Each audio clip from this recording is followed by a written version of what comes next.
Here we are at another session, day 3 out of September.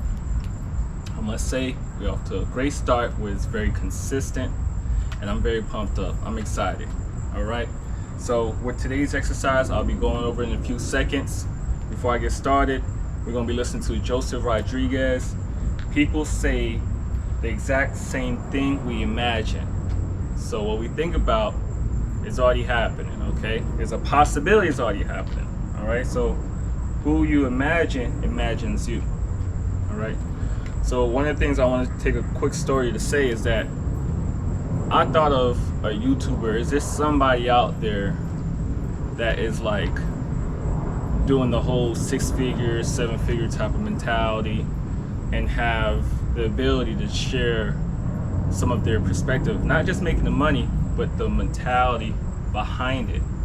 And I told myself I want to hear from someone that's not in the vicinity of my community, South Florida, possibly not in the United States, probably in another country, in another continent, where if it's United States, everybody on this hustle culture, making it work, making it happen. I want to see if there's somebody from another country possibly thinking the same, but just a little bit more settled with it and still getting the job done. So from his story, you know, not to spill about his story, I mean, you could check out his YouTube, that's Joseph Rodrigues, but it's just a matter of, you know, he went through the IT, the 6 figures, bought the big house, got the cars, the motorcycles, things like that, and then he just downsized and say, you know what, I'm gonna work around the world, in the sense that he has his platform set up and, you know, he travels in his own time, you know, so he's going to see the world versus buying this big house and everything is just there. So the story is, you know, it's good. I was really appreciative that I came across a channel, someone that's on the same path similar to what I am on.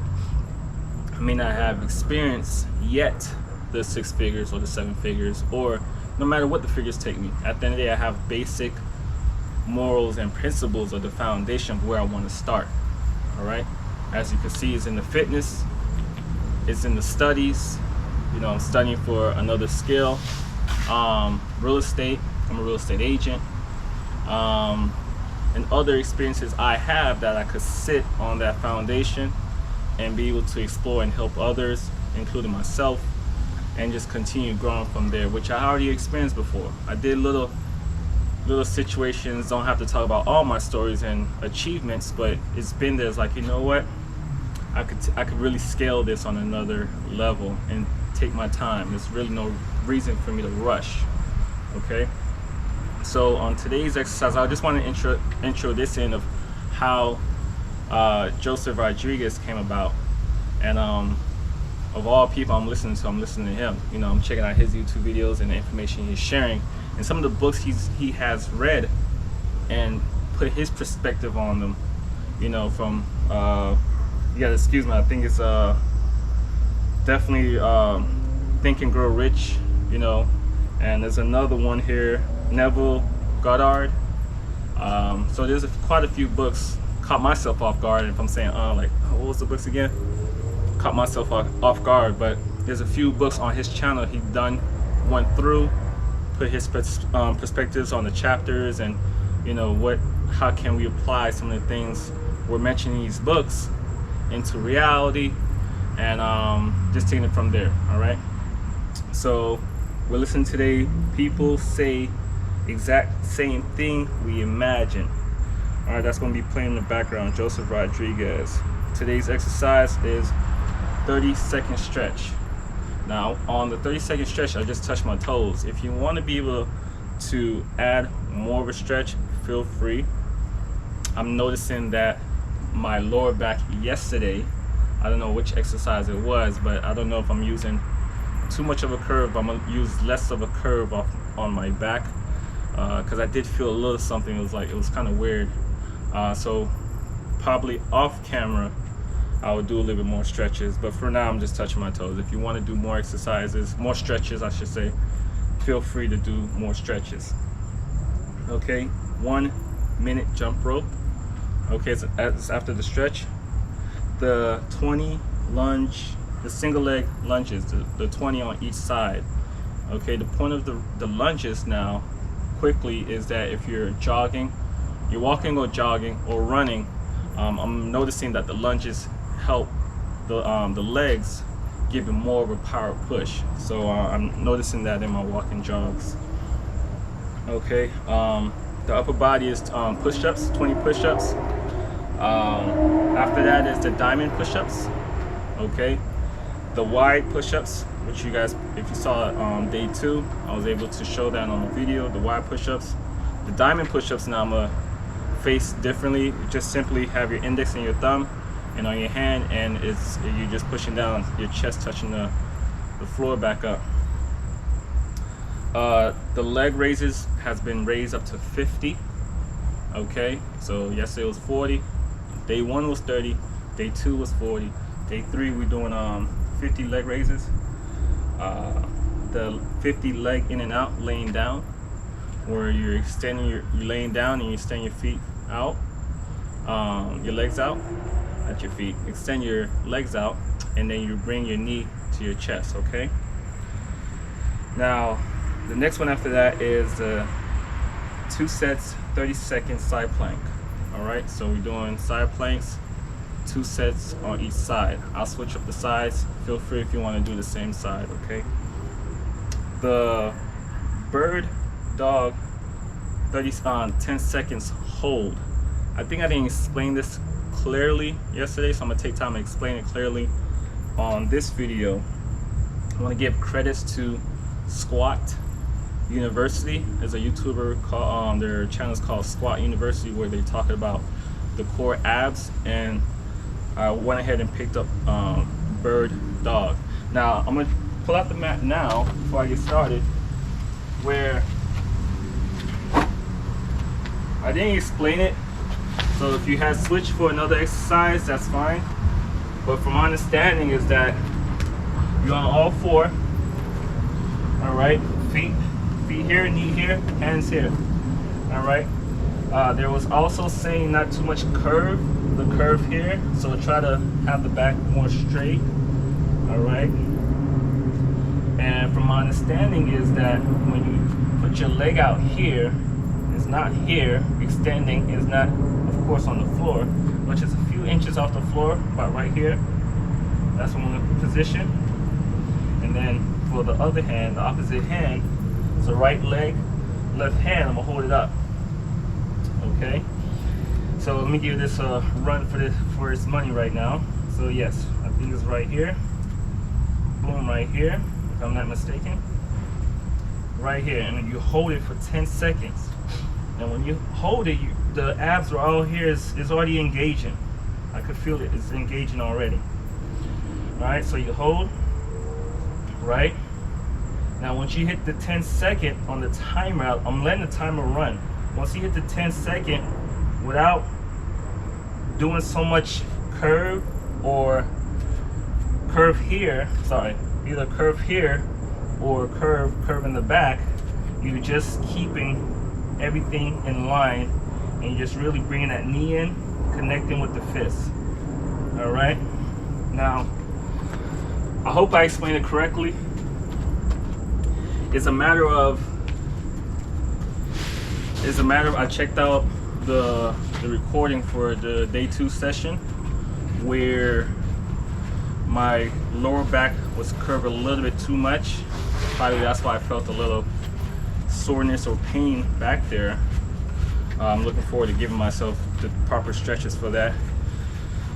So that engaging the core is very serious, very intense, where the timer is running for up to the 60-second mark.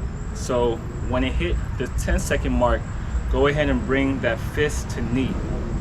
And then when it hit the 20-second mark, go ahead and bring that fist to knee. All right, where you're not curving so much of the back, you're not, well, arch, however you want to call it, you're not doing so much that your back remains firm. Okay, so I did not explain it clearly on day 2, so my apologies.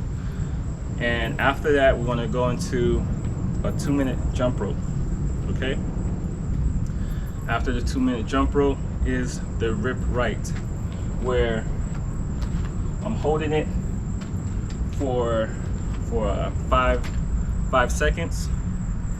Hold it for 5 seconds, and then you extend it, hold it for another 5 seconds, and you do the rip, or the rep, I should say, 5 times. And I go 4 seconds, and then hold it out. Well, actually hold it out for 4 seconds and do the rep, and then 3, you holding it for 3 seconds out and do the rep 3 times. 2 seconds holding it out, and then 1. The first 2 days it's been a burn, but I've been able to hold it through and just finish the exercise. Okay. So the improvements on the body, as far as what I'm feeling, is definitely shoulders on the upper body workout, the push-ups, the diamond, and the wide push-ups. And the wide push-ups also want to add with the back area, you get the back muscles going also. All right. The jump rope is cardio, get that heart pumping. In September, I'm really focusing more on the abdominal area. So I'm not feeling as much tightness now. Probably the muscles are already engaging. Now just time for me to probably increase my speed on the running. Probably do a little bit more speed walking. Increase the reps on the leg raises and things like that. The goal is up to 6 days, and then we're going to switch on the 7th day. It's going to be much of an easier workout, and I'm going to switch out the abs. I think I'm taking my time to explain a little bit more on this before I get started, because day 4, day 5, things like that, there's no need for me to continually explain that if I've already explained it on day 3. So with that being said, let's get started. That was a long intro, but a little bit more detail on what need to be said, so there's a backbone on the story. All right. So where are we? All right. So let's get started. Why not?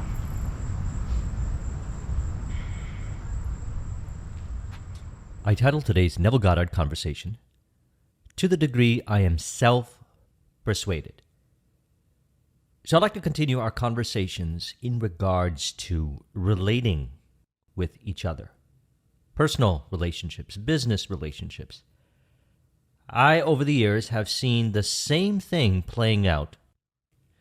Certain thinking patterns, or we can call it programming, cause me, and I'm the cause within, as in my identification with that programming, to not see things for how they truly are, which is people show up saying the exact same things that we are imagining. They play out the behaviors exactly like how we imagine them to play out, a lot of times unconsciously though, that which we are unconsciously saying I am too.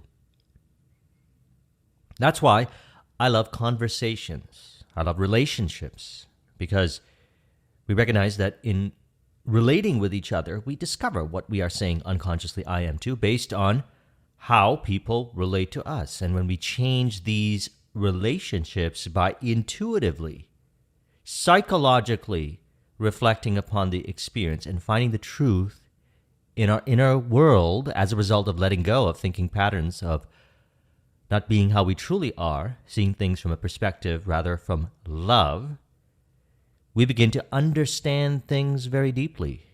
Neville also speaks about this in his interpretations of the Bible. He says, "I am telling you the truth. I take the Bible and let my intuition play upon it. Then the meaning comes to the surface." Now, this is not just true for the Bible, spiritual texts. This is true for every aspect of our life, including relationships. I mentioned last week in our Neville Goddard conversation that I went to Los Angeles, and I said to myself the week prior, wouldn't it be nice to stay at this place that I used to stay when I used to go to consult for a client in Los Angeles back in 2016, 17? And the owner of the place calls me up and says, hey, I got the place available. I'll put a link in the description to that video in regards to that story. So I went last week. We hung out. I picked him up one time. He jumps in the car and he says, you ever read this book, Celestine Prophecy? I said, I watched a movie, Celestine Prophecy. I'm actually very fascinated by the movie, but I never read the book. And he says, I just did what they said in there. I just imagined, wouldn't it be nice if Joseph was to stay? My tenant is moving out. Joseph would show up. And what was interesting is, I said, when did you say that? And it appears to be at the exact same time that I said it. So what we imagine imagines us back. Now, this is the truth of what's happening. It takes intuition and looking beyond, feeling beyond, the five sensory programming identification, in which a person denies who they truly are, to recognize that this is exactly what is happening. The technology is already there. Telepathy exists. We let go of thinking patterns that seem to deny it. The denying is happening within in relation to what we are unconsciously saying I am too. That's okay. We can let go of this programming. So he says, Scripture will last forever in the form in which it is written because of its simplicity. But its revelations will not come unless you dig for the word's deeper meaning. So this holds the key for relationships. Now I want to reflect back on my life. I've been in many relationships, long-term relationships, 3 years, 4 years, 5 years, since I was a teenager. Now, the pattern would play out over and over again, and this was the pattern. It no longer is the pattern, but it was the pattern, where I was out of my flow, and they would reject me, and more accurately put, my interpretations in relation to them not being interested, I would conclude to myself that I'm not good enough. I didn't realize that I was saying I am too, unconsciously, to those particular interpretations in relation to. The reality was that, and it still is, that those interpretations are further being encouraged upon the subconscious mind and recreating more of those experiences. So that's what ended up happening. I eventually got into temporary ideal state of mind, maintained it just long enough to get into another relationship. And everything was great for the first little while, but then the unconscious thinking patterns began to play out. And then I started to conclude, I'm not good enough. She wants to be with someone else. And I began to identify with those thinking patterns, and I would observe as she changed in relation to my own thinking patterns. Now, we can reflect upon this with extreme precision now, but I didn't have that ability back in the days. I thought it was her fault. I thought it was some external thing. The reality was it was all happening within myself. So the relationship would end, and I would go through this period where I would feel very incomplete. As we're working with this Neville Goddard information, we recognize that we are complete in imagination. Complete. All things exist internally. And when we recognize that we are complete within, and that we focus on what we love, and we go about our day-to-day experiences in what we do in relationship with others from the premise of love, they play out the reciprocity in relation to it. They accept us. They want to be around us. They feel great around us. We feel great around them because the completion is expressed. It reflects from within. See, I didn't know these things back then. And the cycle would continue. So I'd go through a period again where I felt not good enough.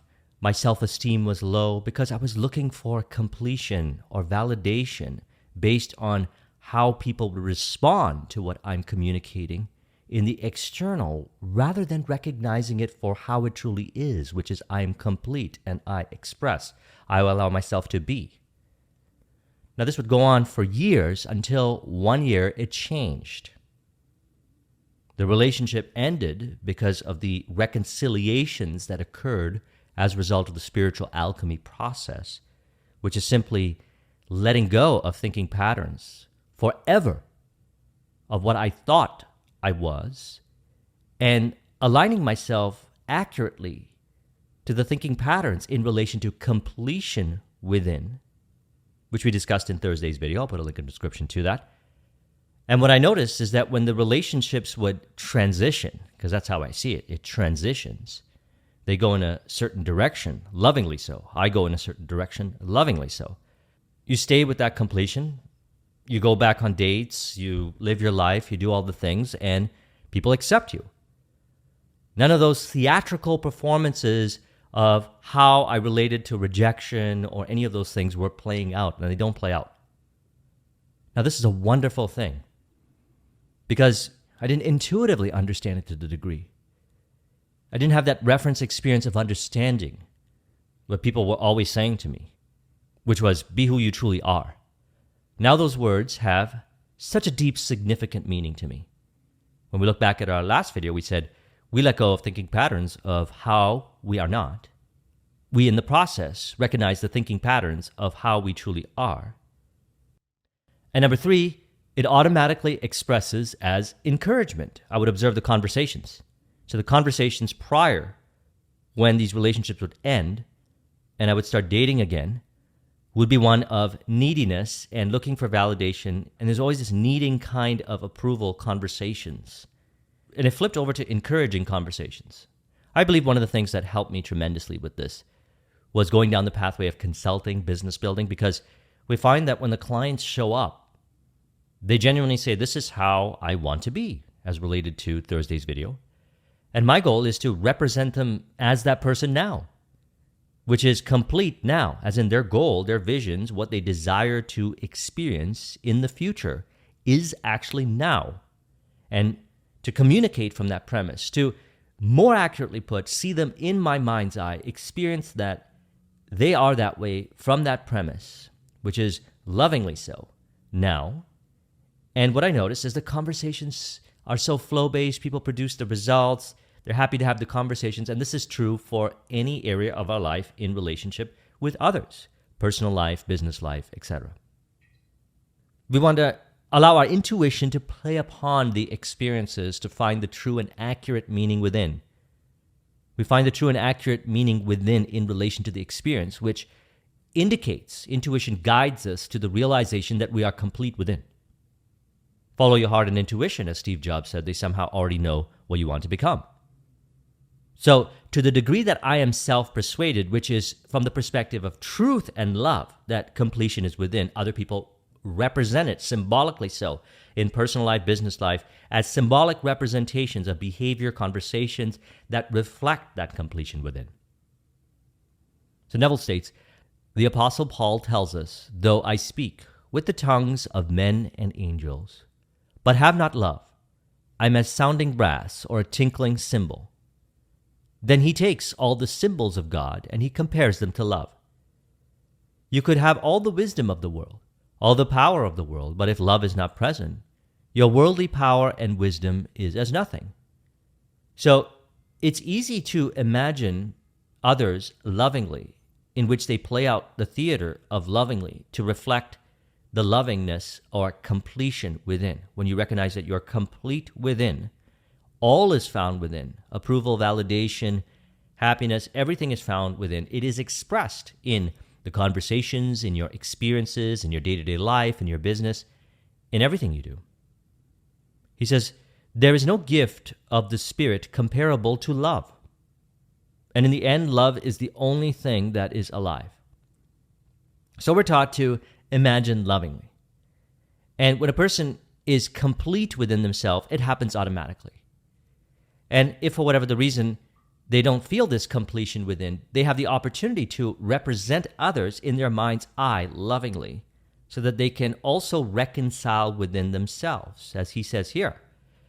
So tell me what you want, and then let me persuade myself that what you really want you have, which is what we do in business, which is what we do in friendships and relationships. He says, to the degree that I am self-persuaded you have it, you'll get it. So anytime you use your imagination lovingly on behalf of another, you use it wisely, because we do unto others what we do unto ourselves in imagination. So we're actually imagining others how we see ourselves, and we become that. So we go deeper into this. The results in imagination, where all things exist now, express themselves, sometimes instantaneously, sometimes gradually. You'll actually see it. when you look upon a person based on how they truly are, which is love in your imagination, whatever symbolic representation is, and you know the answer intuitively so, you do unto yourself, and what you'll notice is the changes. And they seem to be more congruent and symbolic to that completion of love within which you have reconciled as a result of imagining another person lovingly. So when I go back to my previous relationships, because there was a certain point where I was interpreting what they were doing as not lovingly, I kept encouraging that thinking pattern, which was not true to me. And the subconscious mind was expressing it in different ways, which I was again further interpreting it as not lovingly. And it started to go down a direction which is not based on how I truly am. So at a certain point, I had to let go of that. I had to turn in a different direction. Now, there was a point where the reconciliation occurred to such a degree where when the relationship ended, you were genuinely happy for the person. You knew in your heart that was not the relationship to be in for the next phase of the journey, and you lovingly saw them at their best, whatever direction that they went, which again was done unto ourselves. So what happened after that is right after you end up dating, to the same degree of flow and oneness and harmony that at one point it took to build up on as a result of continuously imagining lovingly with each interaction. After a while of doing this and recognizing and reflecting what's really going on here, it's the thinking patterns in relation to love that we want to encourage, it becomes like that. So we do not waste it, in other words, by imagining lovingly.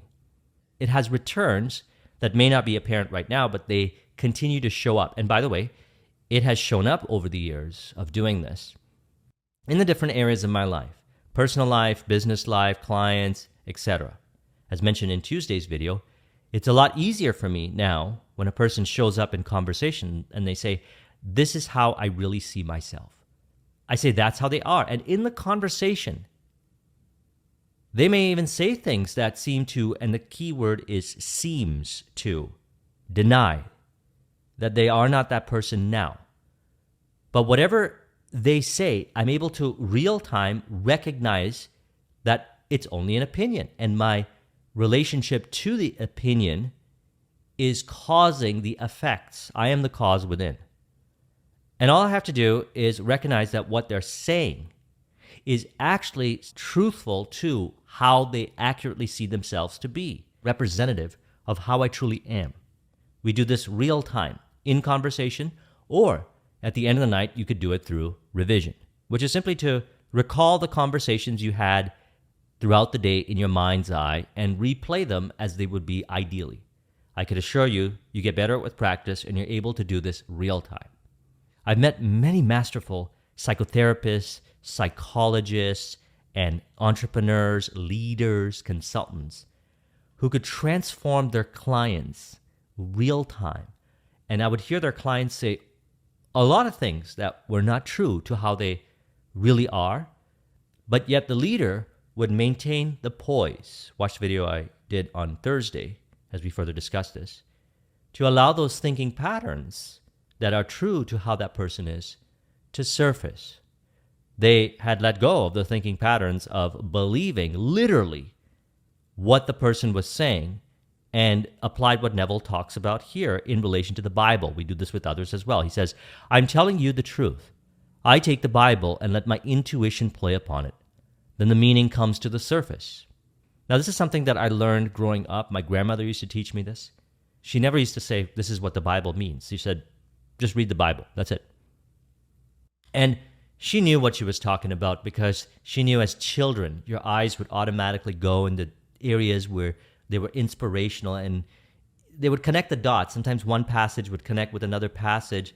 And what would appear as non-sequential reading of the Bible would actually lead to deep realizations. And by the way, this is what we used to teach for many years in speed reading. A person can read faster, a lot more effectively, comprehending and retaining information to a higher degree if they allow their mind to let go of rigid styles of reading and allow more of an intuitive approach to reading. Sometimes you maybe read a little bit in the beginning or the end and mix and match, but you understand it to such a vivid detail. And that's what I like to do with Neville's work, is I take a few quotes like this every week. I reflect upon them in relation to my experiences. I integrate them to a deeper degree, and they make even more sense to me, practically so. I see it, and as mentioned, one of my favorite ways to do this is in conversations with others. And so he says, I see someone, and they are behind the 8 ball financially. They have rent to pay. They have to buy clothes, feed themselves, and maybe they have obligations to society, others to feed, others to clothe. They may be a father or a mother, and I meet them, and they're not employed. Now it tests my ability to put them into the state where they are gainfully employed. I bring them before my mind's eye, and I represent them to myself as gainfully employed, which is imagining them lovingly, because that's what they truly want, and we can feel it. Feeling is the secret. When someone shows up and says, this is who I am, this is what I really want, we can feel it. That's what they really want, and we encourage it. This, by the way, happens automatically as we let go of the thinking patterns of doubt that perhaps we've been identifying with. No need to shame or condemn ourselves. Do the subconscious mind work to let go of those thinking patterns. So you can see people for how they truly are, which is love. And they will symbolically represent it in the conversations of how they want you to see them. And it'll be exactly how you want to see them. He says, I bring them before my mind's eye, and I represent them to myself as gainfully employed. And to the degree that I am self-persuaded of the reality of what I am seeing, because we recognize, as we've been discussing, the inner eye is the true eye that sees reality from the perspective of love, which expresses itself as the 5 sensory experience. He says, I bring them before my mind's eye, and I represent them to myself as gainfully employed. And to the degree that I'm self-persuaded of the reality of what I'm seeing and hearing and doing, to that degree they become exactly what I am doing, all in my imagination. Well, if tomorrow, or in the immediate present, they actually conform outwardly to what I'm doing inwardly, I have found the creative power. And so to further reflect and integrate, let's go back to this passage here. The Apostle Paul tells us, though I speak with the tongues of men and angels, but have not love, I am a sounding brass or a tinkling cymbal. Then he takes all the symbols of God and compares them to love. You can have all the wisdom of the world, all the power of the world, but if love is not present, your worldly power and wisdom is as nothing. There is no gift of the Spirit comparable to love, and in the end, love is the only thing that is alive. So I see it as the true reality, to imagine others lovingly, which is a symbolic representation of how you see yourself. And through the journey of letting go of thinking patterns, belief systems, ideas that are not in harmony and true to love, we automatically see people for how they truly are. They seem to show up asking you to see them how you see them already. You'll notice this. And you'll also find that it's easy for you to see them that way. For me, it plays out as encouraging conversations. I meet someone, we get into a little dialogue, conversation. They start to talk about their dreams, their desires, how they truly want to live. I realize that a relationship is forming, a deep connection is forming, because I am genuinely interested in what they desire, what they love. I see the relationship between what they love, what I do, my goals, my visions. I see it all as one. It's in perfect harmony. And from that degree, we understand that all is in harmony with our goals, visions, our definite chief aims, and we are in harmony with our goals, visions, definite chief aims as well. And it plays out as the theater of relationships. This is true for personal relationships, business relationships. I always say this: link everything to your goal, your vision, your definite chief aim. Link your vision, your goal, your definite chief aim to everything else, and everything in your life plays out harmoniously, because your definite chief aim, your goal, your vision is who you have oriented yourself genuinely from the perspective of love to become. And the self-persuasion then is authentically easy, and everything expresses, as he had said before in one of his lectures, what is to be done afterwards, after you've assumed that feeling of the wish fulfilled. Nothing. Everything happens automatically. The words flow, the behaviors flow, the conversations flow. You'll feel it. And most of the time it feels like how we discuss in our flow discussions. I'll put a link in the description to the video. A deep stage of flow, autotelic, one with a vision, everything happening automatically, effortlessly. We're not trying. We recognize we're complete now in imagination, and all is expressing to reflect with vivid accuracy that completion of love within. So I trust you found this video to be helpful. Let's go ahead and conclude this with an auto-suggestion. You can say, I recognize now that my degree of self-persuasion in relation to love reflects as the outer aspects of my life, as far as my personal life, business life, relationships go. Others showing up, saying the same thing that I imagine them to say, behaving the same way that I imagine them to behave. I recognize this is all happening from the premise of what I imagine, which is true wisdom, power, and love. I recognize then it's easier to be self-persuaded as a result of being authentically who I am, and recognizing that from that authenticity, the symbolic representation of love and completion within externalizes as the ideal relationships. As a result, I use my imagination lovingly upon myself and others, recognizing the golden rule, which is to do unto others lovingly as I do unto myself, which reflects as the experiences of how I truly am.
Wow, what a workout. Workout. Whoop my butt. Man. I had to take my time with the leg raises. I couldn't do a straight 50.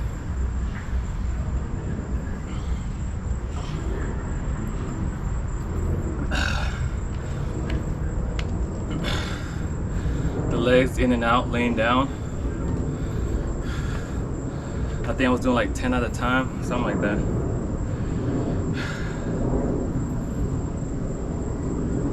The bird dog.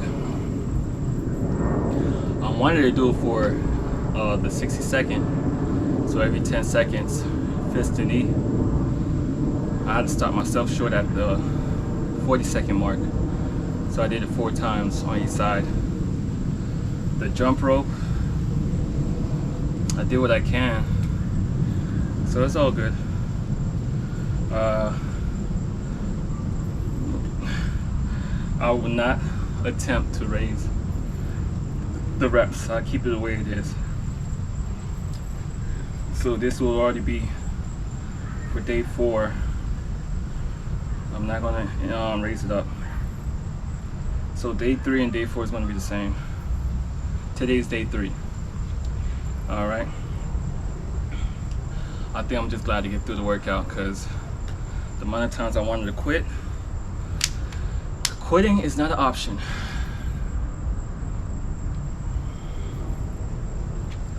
So overall, today was a long intro, so I hope you guys were able to understand what's the workout that's needed. I hope you guys understand the message of, you know, if it's in your mind to do, it's a possibility, it's out there for it to get done. It may not show up right away, but I'm thankful for the information that I've been receiving. It may not have been locally, I'm depending on local community to educate me, but to be in a situation where I can get perspectives from different countries and align it with, you know, what's my truth, principles and morals. You know, not everything is needed to be receptive. If I am, you know, receiving a lot of good information, you know, how am I processing that information is what I'm trying to say. Am I trying to do everything at once and build anxiety on myself? Am I taking my time to appreciate, you know, increments of the information coming in? It's very vague. I don't have a specific thing. If I do, I have one right now. It's just the information I'm studying. It's in the medical industry, and at first, because it's so much good information I'm gonna be learning, I'm already seeing the type of money I'm gonna be making. It was just a little bit too overwhelming. So little by little, a paragraph at a time, chapter at a time, you know, I'm understanding the information, and just taking my time, really, you know, not to feel overwhelmed. Sometimes I do feel like quitting, but I think my why, it's more important, it's way more value than me quitting. I'll say that again. My why, it's more valuable than me quitting. So anytime I feel like quitting, I know that quitting is not my why. Quitting is not something I want to just get comfortable with and have the conversations of the what ifs. You know, my conversations I have with the circle of people is a variety of conversations.